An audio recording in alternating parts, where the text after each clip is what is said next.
हमारी बात को मान लिया गया है। अब जो प्रबंधक वर्ग है, जोर से ताली तो बजा दो इस नाम पे। जो एमसीडी के जो अधिकारी हैं और जो दिल्ली के चीफ सेक्रेटरी हैं, या जो कल मैं उनके साथ लाइव पे था, मैं खुद कोर्ट में हाजिर हुआ हूँ, तो उसमें उनको संबंध करके बुला लिया गया है। ये आप लोगों की जीत है।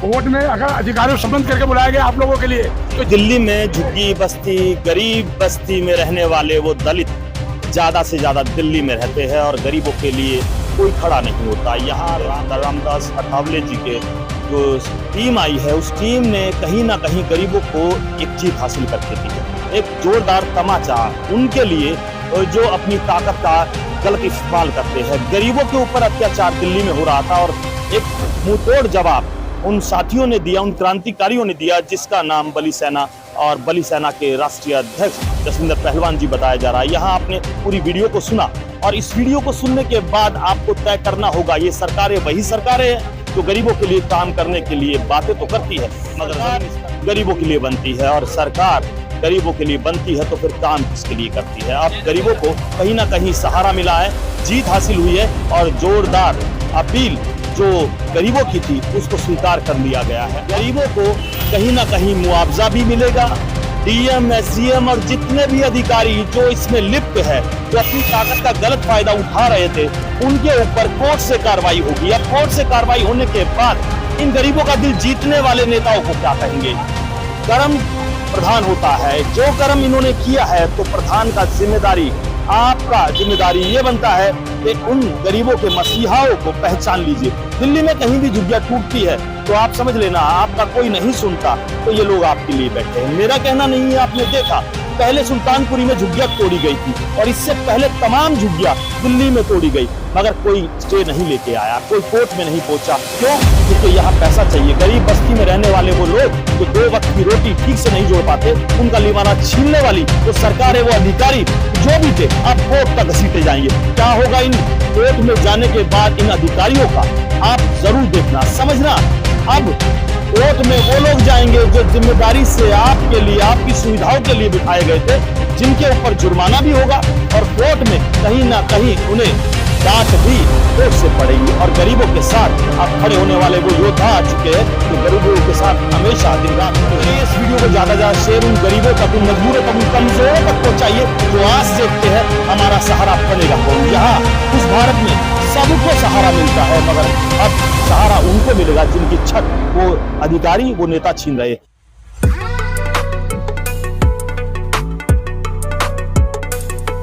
आप लोग संघर्ष कर रहे हैं सुल्तानपुरी के अंदर, और आपने बताया कि अपनी वीडियो में कि दिल्ली की 300 से ज्यादा जो है वो जगहों पर झुग्गियां जो है वो तोड़ने का काम चल रहा है। आप सुल्तानपुरी में कई दिनों से लड़ रहे हैं, यहाँ पर क्या रहा अभी तक की लड़ाई में? आपको क्या विजेता हासिल हुई है या क्या लोगों को जो है सहूलियत मिली है अभी तक? देखिए, अभी मैं 9 तारीख को इन्होंने नोटिस लगाया था और उसके बाद से ही मैं इसमें एक्टिव हो गया था जैसे मुझे पता चला। और इसमें जो समय है वो बहुत शॉर्ट टाइम दिया गया था, 48 घंटे का नोटिस इन्होंने दिया था। 48 घंटे में कौन संभल भी नहीं पाता। तो फिर इसके बाद हम सब ने कोशिश करी, प्रयास किया, तो इन्होंने 15 अप्रैल को फिर से तोड़ने की बात इन्होंने बोल दी थी कि हम 15 अप्रैल को तोड़ देंगे। लेकिन 15 अप्रैल को ये नहीं आए, बाबा साहब की जयंती भी ये लोग नहीं मना पाए। तो फिर इन्होंने सोमवार, नेक्स्ट सोमवार की इन्होंने कही कि हम सोमवार को तोड़ देंगे 21 तारीख को। लेकिन 21 को हम यहाँ पर अड़े रहे और हमने जैसे ही कुछ अधिकारियों से बात की तो हमने 2-3 दिन का समय उनसे मांगा, लेकिन हमारी जो कोर्ट की प्रक्रिया थी वो चालू थी। उन्होंने बुधवार शाम तक का उन्हें समय दिया था, कल बुधवार शाम तक का हम तोड़ देंगे इनको। लेकिन तोड़ने के लिए वो सोमवार को आए थे, लेकिन जब हम यहाँ पहुँचे हमने बीच बचाव किया। तो जब हमने बीच बचाव किया तो वो यहाँ से जिस प्रकार से हमारे अधिकारियों से बात हुई थी, उन्होंने वहाँ की झुग्गियाँ तोड़ी आगे से, इनको बचाया गया जैसे तैसे करके। फिर हमने कोर्ट केस किया था, कोर्ट केस से हमें स्टे मिल गई है, अब तारीखें स्टार्ट हो गई हैं। अभी लड़ाई है वो संवैधानिक तरीके से शुरू हो गई है और बहुत संघर्ष करना पड़ा, क्योंकि ऐसे माहौल में जब सबको लग रहा था कोई झुग्गी नहीं बचा सकता, सरकार का आदेश है, और कहीं ना कहीं संविधान से लोगों का ध्यान भटक चुका था, हट चुका था। और इसमें जो विचारक लोग थे वो भी अपने विचारों को रोक नहीं पा रहे थे, लेकिन हमारे अंदर से एक आत्मविश्वास था, आत्मबल था कि हम इन झुग्गियों को बचा लेंगे। अच्छा पहलवान जी, कब से जो है ये जो निवासी है यहाँ के जो रहने वाले हैं, जिनकी झुग्गियों को तोड़ा जा रहा है, कब से यहाँ पर रह रहे हैं? ये यहाँ पे 40 से 50 साल पहले से रह रहे हैं, सन 76 से और उससे भी ज्यादा समय से यहाँ रह रहे हैं। इनके डॉक्यूमेंट भी हैं, इनके सभी कागज हैं, आधार कार्ड है, वोटर कार्ड है, पैन कार्ड है, हर चीज इनके यहाँ पे सेम एड्रेस से जहाँ पे झुग्गियाँ तोड़ी जा रही है, वही एड्रेस से यहाँ पे इनका आधार कार्ड, पैन कार्ड, बिजली का बिल सब यहाँ पर बिजली बिल, राशन कार्ड, सब कुछ। और बच्चे जो पढ़ रहे हैं, स्कूलों में जा रहे हैं, उनके जो आइडेंटिटी कार्ड हैं और सब यहीं से ही है, इनका जो भी इनके डॉक्यूमेंट है। तो अच्छा, आपकी पहलवान जी, आपकी डिमांड क्या है कि ये झुग्गियाँ यहीं पर बरकरार रहे या इनके बदले कहीं और दी जाए? नहीं, हमारी जो मांग है वो है कि इनको हमारी मांग है कि इनको इनके बदले में कहीं और बढ़िया स्थायी जो है फ्लैट मिल रहे हैं वो दे दिए जाएं, जिससे इनकी जो टेंशन है वो दूर हो जाए। ये मांग इसीलिए है क्योंकि यहाँ पे बहुत लंबे समय से है और इनको इस तरह से बेघर करना कहीं भी कानूनी तरीके से सही नहीं है, क्योंकि विकलांग महिलाएं हैं, विधवा महिलाएं हैं और जवान बेटियां हैं, छोटे छोटे बच्चे हैं, नवजात शिशु हैं, इनके प्रेग्नेंट महिलाएं हैं।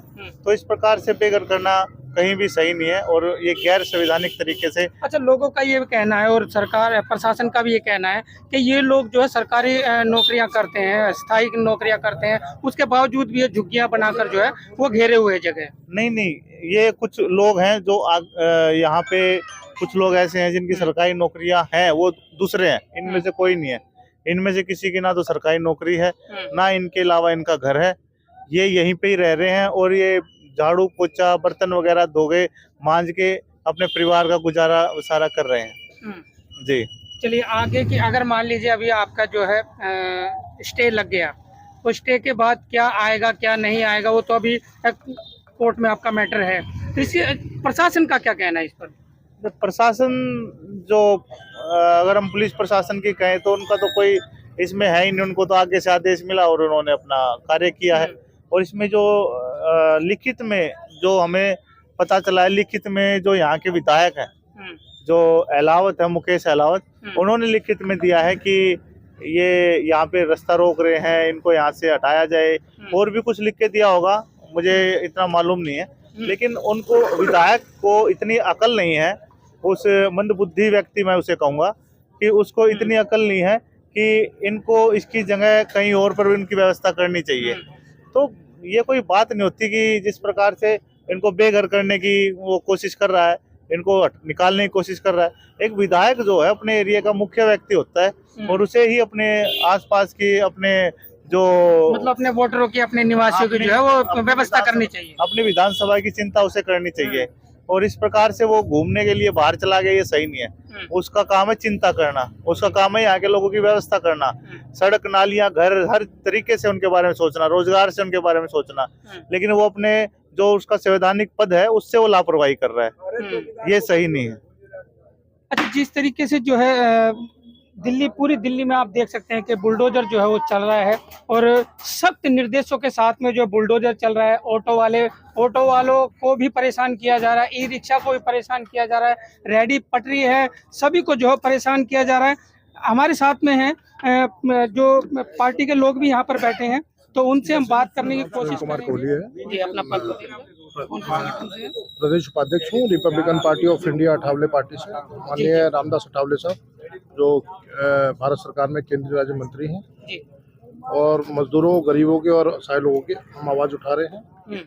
अभी कुछ विगत समय पहले जो प्रशासन द्वारा ये झुग्गियाँ अपने सुल्तानपुरी थाना के समीप जो झुग्गियाँ हैं इनको तोड़ा गया, तो भाई जसविंदर पहलवान जी जो बली सेना के राष्ट्रीय अध्यक्ष हैं, उनके संज्ञान में ये मामला आया। कई दिनों से वो यहाँ धरना दे रहे थे। उसके बाद फिर भाई जसविंदर पहलवान जी माननीय मंत्री जी के यहाँ हमारे यहाँ कोठी 11 सप्तम रोड पर आए थे।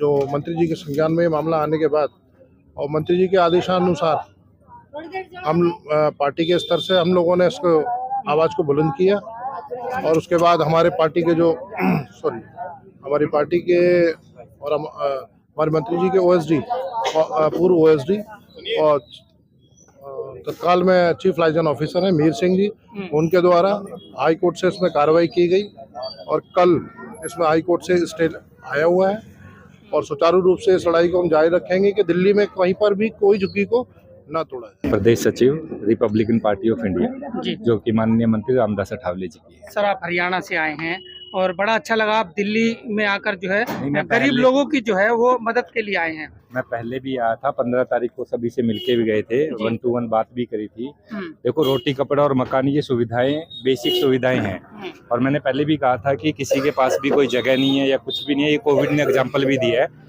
हर किसी को राशन भी मिला है, कपड़े भी मिले हैं, मकान भी मिला है, छत भी दी है, चाहे रैन बसेरा बोलते हैं उसको, वो सब चीजें हैं।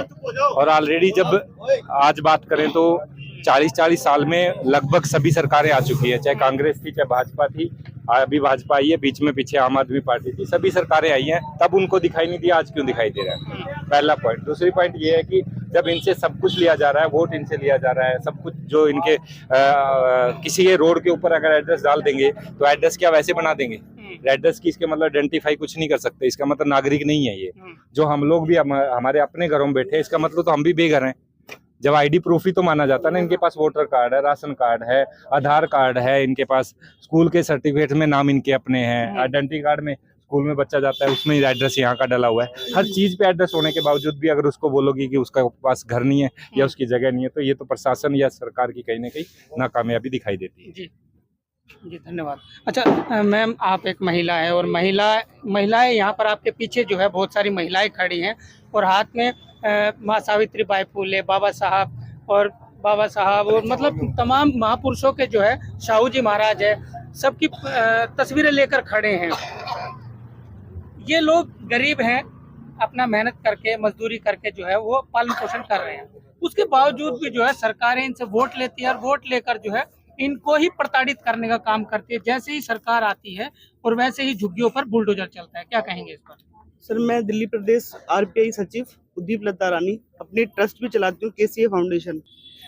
14 तारीख को मुझे पता चला बली सेना के जसविंदर भाई के द्वारा कि यहाँ पर झुग्गियाँ तोड़ी जा रही हैं। आपकी बात बिल्कुल सच है कि जब हमें आप वोट लेने के लिए तो इस्तेमाल करते हैं, उसके बाद आप हमें भूल जाते हैं। क्यों? हमारे भी ये राइट्स हैं, हमें भी मिलना चाहिए। रोटी कपड़ा मकान सबकी बेसिक नीड है जो सबको मिलनी ही चाहिए। जब आप 40 साल से यहाँ रह रहे हो तो आपको जब जहाँ झुग्गी वहाँ मकान, हम आपको झुग्गी तोड़ने के लिए मना नहीं कर रहे हैं, पर हमें एक अच्छा शेल्टर दीजिए। अच्छे शेल्टर की हमारी लड़ाई है और वो हमारी सरकार कोई भी हो, उससे हमें कोई फर्क नहीं पड़ेगा। महिलाएं छोटी मोटी काम करके अपना घर चला रहे हैं, झाड़ू पोछा बर्तन करके, और आप ये बोल रहे हैं कि सरकारी नौकरियां हैं, तो कहाँ हैं? जिसके पास सरकारी नौकरी होगी वो झुग्गी में क्यों रहेगा? वो जाकर अच्छे घर में रहेगा ना। अपनी हर किसी को अच्छा कपड़ा, अच्छा मकान तो चाहिए ही होता है ना, सुविधाएं चाहिए ही होती है ना, तो फिर वो क्यों यहाँ आकर के झुग्गियों में रह के रहेंगे? और मैंने अभी देखा कि झुग्गियां तोड़ी भी बुरी तरीके से गई हैं, आगे से नहीं पीछे से तोड़ी गई हैं। वो बेसिकली उनको बेघर करने के मकसद से ही किया गया है। तो मेरी सरकार से ये गुजारिश है कि आप इसको समझें, उनकी परेशानियों को समझें। आप एसी में बैठे हुए हैं और उनके घर में पंखे भी नहीं है, तो क्यों? उनको बेसिक नीड तो पूरी करेंगे ही ना। हमने केस को लड़ा और हमने शनिवार को हमने केस को डाला, सोमवार को हमने स्टे लिया और कल हम केस जीत चुके हैं। आर्गुमेंट में हम जीत चुके हैं। अभी हमारे सर हमारे साथ हैं, रामदास अठावले साहब के ओएसडी, वो आपको सारा बताएंगे कि हमने जिनके मार्गदर्शन में हमने सब कुछ किया है और हम आगे तक भी इस लड़ाई को लेके जाएंगे। पूरी दिल्ली के साथ हम साथ खड़े हैं, झुग्गियों के साथ खड़े हैं। झुग्गी हम इनके हक के लिए हमेशा साथ खड़े रहेंगे और इन्हें अपने हक के लिए खुद भी लड़ना होगा। ठीक है ना? मंत्रालय जो है वो यहाँ पर मौजूद है और झुग्गी वासियों के लिए सीधा मंत्रालय जो है वो सुल्तानपुरी में झुग्गियों में जो है वो यहाँ पर पहुँच चुके हैं, स्लम एरिया में। और यहाँ पर देखिए मंत्री साहब के जो अठावले साहब है, उनके ओएसडी जो है वो यहाँ पर मौजूद है। सर यहाँ पर क्या फरमान लेकर आए हैं, क्या इनके लिए सुविधा लेकर आए हैं, जानने की कोशिश करेंगे। सर आपकी जानकारी के लिए, जसविंदर जी हमारे स्पोर्ट्स विंग के राष्ट्रीय सचिव हैं जी। इनके द्वारा हमें पता चला कि भाई असंवैधानिक तौर से जो नागरिक है उनको बेघर किया जा रहा है झुग्गी एक इशू नहीं है, घर से बेघर किया जा रहा है बिल्कुल। और उसमें सरकार का कोई योगदान किसी प्रकार का नहीं रहा। ये इन लोगों ने अपनी मेहनत से ये इन्होंने अपना निवास स्थान तैयार किया है। अगर ये कहा जाता है सरकार द्वारा कि भी ये अनऑथराइज है, तो इस बात से मैं सहमत नहीं हूँ। आधी दिल्ली अगर देखा जाए, जो भी ये तो चलो झुग्गी है, अनऑथराइज जितनी कॉलोनियाँ हैं, अगर गवर्नमेंट के गाइडलाइंस को देखा जाए तो वो भी अनऑथराइज है, अनधिकृत हैं। तो इस तरीके से अगर इस विषय को मान के अगर जो यहाँ का डीएम डिस्ट्रिक्ट मजिस्ट्रेट अगर वो निर्णय लेता है तो उसने शायद संविधान की परिभाषा को पूरा पढ़ा नहीं है। और जो 2024 नवंबर में जो आदेश पारित किया गया था इन्हीं लोगों के लिए, तो उसमें क्लियर कर दिया गया था कि भाई अगर कोई भी अधिकारी या अधिकारी वर्ग अगर इस प्रकार का कोई निर्णय लेता है, अगर किसी के घर को तोड़ा जाता है तो उसका उस अधिकारी के वेतन से पैसा काट के उसको बनवाया दिया जाएगा। ये सुप्रीम कोर्ट का ऑर्डर है जो मेरे पास है, जिसके आधार पर ही हम इन लोगों को न्याय दिलाने में सक्षम रहे हैं। सबसे पहले जो आदमी को शेल्टर चाहिए, जिसमें आप आश्रम वृद्धाश्रम बना रहे हैं, सरकार बना के देती है, और आप जो रैन बसेरा बना रहे हैं, किस लिए? वो रहने की जगह है ना। तो जिन लोगों ने अपने खून पसीने की कमाई से, ये लोग कह रहे हैं 40 साल से, तो एविडेंस एक्ट के अंदर कि भाई आपका रेजिडेंस प्रूफ क्या है, तो रेजिडेंस प्रूफ में वोटर आईडी, जिससे लोकतंत्र में एक नींव है, उससे ही आपका निगम पार्षद, आपका विधायक, आपका लोकसभा सदस्य हो सकता है इसी कॉन्स्टिट्यूंसी का प्रधानमंत्री बन जाए, वो तो पार्टी द्वारा चुना जाता है। तो ये पूरी व्यवस्था, लोकतंत्र की पूरी व्यवस्था की प्रथम नींव की जो ईंटें हैं, उनको इस ढंग से देश का नागरिक, एक तरीके से देश का जो नागरिक, इनका फंडामेंटल राइट्स है, जो संवैधानिक अधिकार है, इन संविधान में आर्टिकल 13, 14, 15 में सबको समानता का अधिकार दिया है, तो उस अधिकार से वंचित करना असंवैधानिक तौर पे अनलॉफुल है, एक अपराध की प्रक्रिया में आता है। किसी भी अधिकारी को अपने पद का दुरुपयोग और अपने कलम का दुरुपयोग करने की सजा का प्रावधान है, जिसमें हमारी ये टीम और मैं और हमारे एडवोकेट ने जो हमने 5 दिन तो संघर्ष किया, उसमें हमारी जीत हुई कि भाई आप कम से कम इनको एक नोटिस देके, सुप्रीम कोर्ट भी बोलता है पुनर्वास कॉलोनियां कांग्रेस के टाइम में बनी है, अब भी बनी है, क्योंकि ये जो जमीनें हैं ये 4 भाग में बांटी गई। आप जिसमें कृषि कर सकते हैं, जिसमें उद्योग कर सकते हैं, जिसमें आवासीय है, और एक डेजर्ट एरिया जंगल, उस जंगल में जानवरों की व्यवस्था करने के लिए डीएम का पूरा एक व्यवस्था सुनिश्चित की गई है। तो क्या ये जो नागरिक जो रह रहे हैं, क्या ये एक जानवर से भी पीछे चले गए हैं? जब एक जानवर, एक कुत्ते को भी अगर आप मारेंगे तो जो एक मंत्री नॉमिनेट किया गया है उस पर भी सजा का प्रावधान है। तो जो लोग गरीब लोग हैं, जो गरीब रेखा से नीचे हैं, जिनको आप बीपीएल बोलते हैं, तो उनका स्तर इतना नीचे गिर गया है कि जानवर की उसके साथ अगर कोई मार पिटाई करता है या उसके साथ वो करता है, वो उसको भी अपराध की परिभाषा में रख के सजा का प्रावधान है। तो जिसके आदेश पे ये निर्णय लिया गया वो एक अपराध है, अनलॉफुल है। किसी भी अधिकारी को अपने पद और कलम का दुरुपयोग करने का अधिकार संविधान में नहीं है, अच्छा सर, सर्विस रूल में नहीं है। मैं आपके संज्ञान में लाना चाहता हूँ, एक आप जहाँ बैठे हैं उसके बिल्कुल सामने ही सोसाइटी बनी हुई है, जो कि ये आवासीय योजना थी, स्लम के लिए, झुग्गी वासियों के लिए बनाए गए थे। ये आज से इन्हीं सालों से जो है ये खाली पड़े हैं, और इस पर जो है कुछ प्रशासनिक लोगों ने जो है कब्जे भी कर रखे फ्लैटों पे, वो रह रहे हैं। लेकिन इन जो झुग्गीवासी है उनको आज तक फ्लैट नहीं दिए गए हैं। ये जो आपने क्वेश्चन पूछा, जब मेरी डीएम से बात हुई, एसडीएम से बात हुई, तो जो आप क्वेश्चन कर रहे हैं यही मुझे मंत्रालय में बताया गया कि इन लोगों को हमने हाउस अलॉट कर दिए हैं, लेकिन ये लोग नहीं गए। तो हमने कहा लिस्टेड लाइए आप, जो अभी केजरीवाल जी ने आपके फार्म भरे हैं, जिसमें उसको वो हमारे एविडेंस एक्ट में काम आ गया कि अगर आप लिस्ट लाइए ना, भाई जिसको आपने मकान दे रखा है वो नहीं गया, तो वो भी जांच का विषय है। सुप्रीम कोर्ट कहता है कि अगर आपने कब्जा किया हुआ है या ऑक्यूपाई किया हुआ है, या आपने 5 तरीके से सुप्रीम कोर्ट का जजमेंट में आपको दिखाऊंगा, तो उसकी भी कम से कम 15 दिन का टाइम दिया जाएगा। उसके बाद ही 3 महीने या 15 दिन का टाइम, ये जो कार्रवाई हुई है ये 24 घंटे के नोटिस पर हुई है। 19 तारीख को तहसीलदार का नोटिस और 19 तारीख को तोड़ दिया गया है। ये असंवैधानिक है, गैर कानूनन है। तहसीलदार को क्या इतनी तमीज नहीं है, पढ़ा लिखा आदमी है कि उसको जो भी काम, मैं भी एक अधिकारी हूँ, तो जो अधिकारी वर्ग है, उच्च अधिकारी वर्ग है, या जो कर्मचारी है, उनके लिए एक नियम बनाया कि आप इस नियम के तहत काम करेंगे, उसी के हिसाब से उसका वेतन तय किया गया है। वो अपनी मर्जी से प्रधानमंत्री जी भी, माननीय मंत्री जी भी और मैं भी, कोई कार्य करने का अधिकार किसी को नहीं है। हर काम को करने के लिए नियम है, जिसको अगर कॉन्स्टिट्यूशन में जाएंगे तो हम उसको आर्टिकल बोलेंगे, एनेक्सर बोलेंगे, पुलिस में हम सेक्शन बोलेंगे। तो पूरी व्यवस्था संविधान में व्यवस्था बनाई हुई है। अगर कोई भी आदमी इसका दुरुपयोग करता है तो वो गलत है। मैं उदाहरण के तौर पे आपको बताता हूँ, जैसे अपने हरियाणा के चीफ मिनिस्टर, वो पेरोल पे बाहर थे, लालू प्रसाद पेरोल पे बाहर था, तो किसी को पद का दुरुपयोग करने का अधिकार संविधान में नहीं है। उसके बावजूद भी अगर कोई करता है, या आप लोगों की अवेयरनेस है कि आप लोगों को अपने फंडामेंटल राइट्स नहीं पता है, आपको अपनी संवैधानिक अधिकारों की जानकारी नहीं है, जो शिक्षा है, स्वास्थ्य है, उसके लिए आप वो फ्री है। आज वो बिजनेस में कन्वर्ट हो गया है, वो हमारा दुर्भाग्य है। जब तक शिकायत नहीं जाएगी तो उस पर कार्रवाई नहीं हो सकती है। आप लोग रहने को नहीं, उसके बावजूद आप प्राइवेट स्कूल में जा रहे हैं, तो आप खुद जो अपराध में भागीदार हैं, क्योंकि जो शिक्षा या स्वास्थ्य है, वो सर्विस है, ये बीपीएल के गरीब रेखा से नीचे का जो दिया गया है, उसको तो आप लोग जिस एरिया में रह रहे हैं, ये बीपीएल के कार्ड भी आपके पास होंगे, तो उनको अलग से सुविधाएं दी गई हैं। उस सुविधाओं का अनुपालन क्यों नहीं किया जा रहा? बाकी उन्होंने अपने खून पसीने की कमाई से 40 साल, सुप्रीम कोर्ट कहता है 20 साल के बाद अगर आप तोड़ेंगे तो आप उसको जगह बना के देंगे रेजिडेंस को। मान लो कोई प्रोजेक्ट आता, मान लो यही कोई बड़ा प्रोजेक्ट आ रहा है, जैसे अभी उदाहरण के तौर पे दिल्ली मेट्रो, तो दिल्ली मेट्रो के प्रोजेक्ट में जो जो जगह आई, दिल्ली मेट्रो ने उनको मकान बना के दिए, चाहे वो बहादुरगढ़ कहीं है। तो किसी को घर से बेघर करने का आदेश हिंदुस्तान के किसी कोर्ट में नहीं किया गया है, ना ही होता है। ये काम डीएम ने किया है, डिस्ट्रिक्ट मजिस्ट्रेट ने, जो कि वो योजनाएं और परियोजनाओं को पूर्ण करेगा, सुविधाओं को। ये किसी का घर तोड़ने का अधिकार डीएम की श्रेणी के अंदर आता ही नहीं है। अगर कोर्ट भी ऑर्डर कर रहा है तो कोर्ट को विदा एविडेंस एक्ट के ये निर्णय लेना तर्कसंगत और न्याय संगत नहीं है इस संविधान के तौर पे। क्या कहेंगे झुग्गी वालों के लिए? क्या आश्वासन मिला है आपसे और आपके कोर्ट से, जिसमें गरीबों को कहीं ना कहीं सुरक्षा देने की बात की जाती है, भूखे ना मारने की बात की जाती है?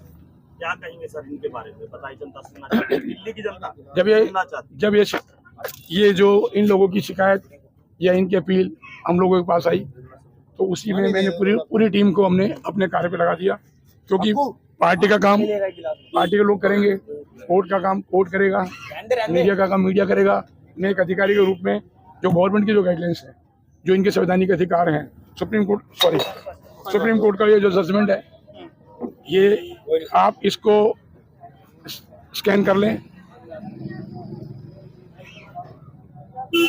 अरे आपको प्रिंट मिल जाएगा। इसके अंदर क्लियर कट लिखते हैं वो कि चाहे आपने कब्जा किया हुआ है, चाहे आपने ऑक्यूपाई किया हुआ है। जब इस देश के अंदर कसाब जैसे व्यक्ति को अपना पक्ष रखने का अधिकार है, तो इन लोगों को 24 घंटे में तोड़ने का किसने अधिकार दे दिया? जब एक अपराधी को जो सरेआम इस देश के अंदर आतंकवादी मचाता है, उसके लिए हजारों करोड़ रुपया खर्च हुआ है उसको सजा दिलवाने में, उसे अपना पक्ष रखने में, जबकि पूरा वर्ल्ड जानता था कि उसने एक बहुत ही गंभीर अपराध किया है, उसके बावजूद ये तो अपराध की श्रेणी में नहीं आते हैं। सर आप मुझे ये बताइए, डीएम कितना पढ़ा लिखा होता है जो उसे कानून की धाराओं का पता नहीं होता, जो जानबूझकर गरीबों पर अत्याचार करता है और उस पर कार्रवाई कोर्ट जाकर होती है, तो गरीब डरता है कोर्ट जाकर। तो क्या कार्रवाई होगी ऐसे डीएम पर, एसडीएम पर, अधिकारियों पर?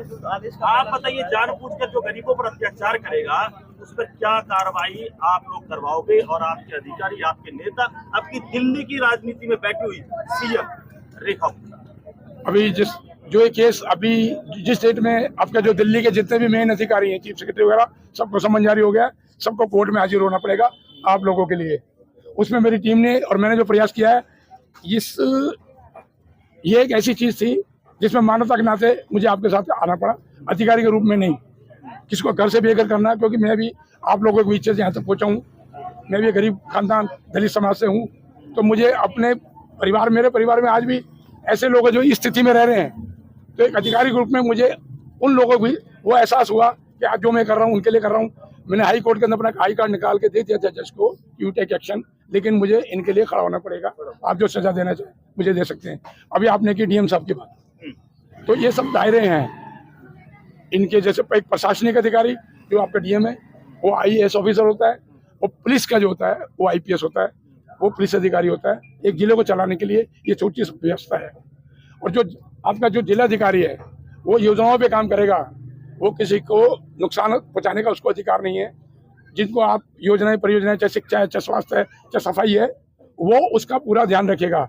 उसके बजट में पैसा उसको इसीलिए आता है, और वो अगर लगता है कोई इन जो लोगों के लिए उसको अलग से काम करना है, तो उसका बजट उसको अलग मिलता है। एक मिसलेंस फंड बोलते हैं कि जो वो 10 करोड़ रुपया अगर वो खर्च भी करता है तो उसका हिसाब उससे 1 साल में नहीं मांगा जाएगा, वो इन लोगों के लिए होता है, क्योंकि ये किसी प्रोजेक्ट में नहीं है, नए शिक्षा में, नए स्वास्थ्य में, नए बिजनेस में, नए रोड बनाने में, ये पुल बनाने में, ये कोई ऐसा काम नहीं है कि जो सरकारी योजनाओं में है। सरकारी योजनाओं में झुग्गी बनाना तो नहीं है, लेकिन उनके लिए भी अगर अपने करना कुछ करना है तो उसको मिसलेनियस फंड बोला जाता है, और उसका कोई भी किसी प्रकार का उसको हिसाब किताब नहीं देना चाहिए। जितने डीएम इंडिया के अंदर है, ये लोग उस म्यूचुअल फंड का क्या यूज करते हैं वो मेरी जानकारी में नहीं है, लेकिन ऐसे लोगों के लिए ही उस फंड की व्यवस्था की गई है, क्योंकि किसी योजना के तहत नहीं है। सर एक सवाल और, जितने भी गरीब लोग हैं वो सारे झुग्गी झोपड़ी में जो रहते हैं वो दलित ही है, तो पूरी दिल्ली में दलितों पर ही जानबूझकर अत्याचार किया जा रहा है, फिर आप लोगों जैसे युवाओं को खड़ा होना पड़ेगा, क्या कहेंगे इस बात पर? 70 साल की आज़ादी के बाद भी इस देश में ये माना गया है कि जातीय भेदभाव खत्म नहीं होगा, और मैं आदरणीय माननीय फूलन देवी जी मेरी बहन है, मैं उनको अपनी बहन मानता हूँ कि उनकी वजह से जो दलित उत्पीड़न अधिनियम सिर्फ उस हमारे समाज की महिला की वजह से आया, ये हमने किसी मादर चोट से भीख नहीं मांगी, ये किसी भीख नहीं मांगी, चलने दो कोई दिक्कत नहीं है। तो उसके अंदर जब खुद कांग्रेस की सरकार थी, राजीव गांधी ने निर्णय लिया कि समाज की महिलाएं जब इस तरीके से हथियार उठा के अपने लड़ सकती हैं, तो हम तो उस समाज के पुरुष है भाई। मुझे गर्व है उस फूलन देवी अपनी बहन के ऊपर, और उसकी वजह से एट्रोसिटी एक्ट लागू हुआ, और उसकी एक्ट की जो धाराएं, जो उसकी गंभीरता है, वो आप लोगों की जानकारी में 70 साल की आज़ादी के बाद भी नहीं है। आप लोगों का क्या, जो समाज के पढ़े लिखे अधिकारी उनको नहीं पता है कि एट्रोसिटी एक्ट क्या है। उसी में आपका अनुसूचित जाति आयोग है, अनुसूचित जनजाति आयोग है, सफाई कर्मचारी आयोग है, उसके बाद हमारा मंत्रालय सोशल जस्टिस एंड एम्पावरमेंट, हम आप लोगों की हर सुविधा को देखने के लिए, उसके बाद पार्लियामेंट्री कमेटी है, संसदीय समिति है। लेकिन दुर्भाग्य है 70 साल की आज़ादी के बाद इन लोगों के अपने अधिकारों की जानकारी नहीं है, जिसकी वजह से हादसा हुआ है। अगर ये लोगों को अपने फंडामेंटल राइट्स, अपने अधिकारों की जानकारी हो तो ये नौबत नहीं आ सकती है। ये लोग, इनके साथ अत्याचार होता है, इनके साथ अन्याय होता है, ये फिर भी अपील में हाथ जोड़ के खड़ी होती है, चाहे वो पुलिस अधिकारी है, चाहे वो डीएम है, लेकिन इनको हाथ अपील करने की आवश्यकता नहीं है। कई हजार करोड़ का बजट है इन लोगों की सुरक्षा के लिए, इन लोगों की व्यवस्था के लिए, उसका यूटिलाइजेशन नहीं है। एक उदाहरण, 40,000 करोड़ रुपया जो आपके ये यमुना पार में पुल बना है शीला दीक्षित के टाइम, ये इन लोगों के लिए 40,000 करोड़ रुपया सैंक्शन हुआ कि पर्टिकुलर इस समाज के लोगों को अपलिफ्ट किया जाए, उसका यूटिलाइजेशन नहीं हुआ। उसका यूटिलाइजेशन हुआ तो जितने यमुना पार के जो पुल बने हैं वो पैसा वहाँ यूज हुआ, जिसमें PL पूनिया उस टाइम चेयरमैन से कमीशन के, उन्होंने चीफ सेक्रेटरी दिल्ली को हथकड़ी लगा के कमीशन में पेश किया, उसके बावजूद हो गया। हमारे समाज के अपने लोगों की बहुत कमी है भाई, अपने निजी स्वार्थ के अंदर वो लोग अलग अलग पार्टियों में जाके समाज का नुकसान कर रहे हैं, अपना कोई नुकसान नहीं कर रहे हैं। अगर ये एक हो जाए तो हमारी मेजोरिटी इतनी है इस देश में, जब चाहो जब तुम राज कर सकते हो। कितने समाज के लीडर इनके पास मिलने के लिए आए बताएंगे आप? वो बच्चा मेरा अपना बच्चा जसविंदर, उसके लिए मैं कुछ भी कर सकता हूँ, क्योंकि वो निस्वार्थ यहाँ बैठा रहा। हमने वकील के पैसे आपसे नहीं मांगे, हमारा 5 लाख से ऊपर पैसा खर्च हो गया हाई कोर्ट में, यहाँ वहाँ। हम लोग कम से कम 6 दिन सोए तक नहीं, रात दिन वकीलों की कंसल्टेंसी में लगे रहे कि ये केस हमें हारना नहीं है, ये केस हमें किसी भी कीमत के लिए जीतना है, और मैं आपके समाज का हूँ, इसलिए इस केस को जीतने के लिए मैं रात दिन लगा रहा। सर एक सवाल हो, जितनी भी दिल्ली में झुग्गियां टूटेगी, क्या उनके लिए भी आप ये, हाँ बिल्कुल, क्या उनको भी बेनिफिट मिलेगा? बिल्कुल, अभी हम उसी तैयारी में हैं। आज हमारी सुप्रीम कोर्ट के 2-3 जो लॉयर हैं उनसे, वो आपके अपने समाज के भी हैं, वो सॉलिसिटर जनरल चीफ पोस्ट में है, तो हम यही चीज में अभी उसी चीज में लगे हुए हैं। हमने तो अपने घर पे बोल दिया घर वालों को, अब हम घर पे वापस नहीं आएंगे जब तक समस्या का समाधान नहीं कर पाए। तो जब तक आप है, आपकी सरकार है, आपके लोग हैं, आपके क्रांतिकारी साथी लोग हैं, तो झुग्गी वालों को टेंशन लेनी बिल्कुल किसी को टेंशन की, मैं पूरी इंडिया की तैयारी में लगा हुआ हूँ। अगर ये जो रिट पिटीशन अगर हम जीत, ये जो हमारा हुआ है, जीत तो हम गए हैं, अब इनको संबंध होकर सबको नोटिस बुला लिया गया है, क्योंकि अगर ये हाई कोर्ट है, अगर एविडेंस एक्ट के हिसाब से अगर सबूत नहीं होता तो ब्रदर हमें स्टे नहीं मिलता, और स्टे मिलने के बावजूद हम जीत गए हैं। ये आप लोगों की जीत है, ये समाज की जीत है। स्टे मिल गया आपको, आप कितनी स्टे जीत गए हम, स्टे के बाद हम केस को जीत गए। इस इलाके के अंदर तो कोई घुस नहीं सकता, बल्कि जिन अधिकारियों ने जिम्मेवारी ली है उन सबको सजा का प्रावधान है। और मैं आपसे वादा करता हूँ, चाहे मुझे मंत्री की नौकरी छोड़नी पड़े, मैं समाज को नहीं छोड़ सकता। उसके लिए चाहे मुझे कुछ भी करना पड़े। इस देश के लिए चंद्रशेखर भगत सिंह फांसी चढ़ गए, तो मेरे बहुत बैठे हैं फांसी चढ़ने वाले, पर आपको हमारे साथ रहना पड़ेगा। आप लोगों में कमियां क्या है कि आप लोग हमारा साथ छोड़ देते हैं। ये 2 साल पहले ये मेरे पास आया था मुद्दा, झुग्गी झोपड़ी वाला, रेडी पटरी वाला, कोई मेरे साथ नहीं खड़ा होता है। पूरे शास्त्री भवन में 17 मंत्रालय हैं, गरीब लोगों के लिए आप मेरे पूछ सकते हैं मेरे बारे में। 24 घंटे मंत्री जी और मैं आप लोगों के साथ हैं, और मेरी पार्टी के चंद लोग, चाहे वो 5 ही हैं 500 में से, ये 5 ही मेरे पास काफी हैं। उस बात की मैं गारंटी देता हूँ आपको, इस बात की, ये मैं आपसे वादा करता हूँ, मुझे मंत्री का पद छोड़ना पड़े, मंत्री के साथ छोड़ना पड़े, मैं समाज को नहीं छोड़ सकता। और ये लड़ाई हमने कलम से लड़ी है और कोर्ट से लड़ी है, पार्टी से लड़ी है। अगर मैं अपने समाज के लिए पद छोड़ के मैं अगर इसमें कामयाब होगा तो मेरे जीवन की सबसे बड़ी कामयाबी रहेगी। हम तो चाहते थे कोई ऐसा केस हमें मिले जिससे मेरी योग्यता है, जो मैं पढ़े लिखे यहाँ तक समाज के लिए आया हूँ, तो मैं उसमें कुछ कर सकूँ। तो उसमें जसविंदर जैसे भाई, आप जैसे भाई, जब तक हमें इस चीज़ों की होनी मिलेगी, मैं कुछ नहीं कर पाऊंगा। मेरी योग्यता, मेरी कलम, मेरी पावर 0 है। चलिए, धन्यवाद सर। उससे भीख नहीं मांगी, ये किसी से भीख नहीं मांगी, चलने दो, कोई दिक्कत नहीं है। तो उसके अंदर जब खुद कांग्रेस की सरकार थी, राजीव गांधी ने निर्णय लिया कि समाज की महिलाएं जब इस तरीके से हथियार उठा के अपने लड़ सकती हैं, तो हम तो उस समाज के पुरुष है भाई। मुझे गर्व है उस फूलन देवी अपनी बहन के ऊपर, और उसकी वजह से एट्रोसिटी एक्ट लागू हुआ, और उसकी एक्ट की जो धाराएं हैं, जो उसकी गंभीरता है, वो आप लोगों की जानकारी में 70 साल की आज़ादी के बाद में नहीं है। आप लोगों का क्या, जो समाज के पढ़े लिखे अधिकारी हैं, उनको नहीं पता है कि एट्रोसिटी एक्ट क्या है। उसी में आपका अनुसूचित जाति आयोग है, अनुसूचित जनजाति आयोग है, सफाई कर्मचारी आयोग है। उसके बाद हमारा मंत्रालय सोशल जस्टिस एंड एम्पावरमेंट, हम आप लोगों की हर सुविधा को देखने के लिए। उसके बाद पार्लियामेंट्री कमेटी है, संसदीय समिति है। लेकिन दुर्भाग्य है 70 साल की आज़ादी के बाद इन लोगों के अपने अधिकारों की जानकारी नहीं है, जिसकी वजह से हादसा हुआ है। अगर ये लोगों को अपने फंडामेंटल राइट्स, अपने अधिकारों की जानकारी हो, तो ये नौबत नहीं आ सकती है। ये लोग, इनके साथ अत्याचार होता है, इनके साथ अन्याय होता है, ये फिर भी अपील में हाथ जोड़ के खड़ी होती है, चाहे वो पुलिस अधिकारी है, चाहे वो डीएम है।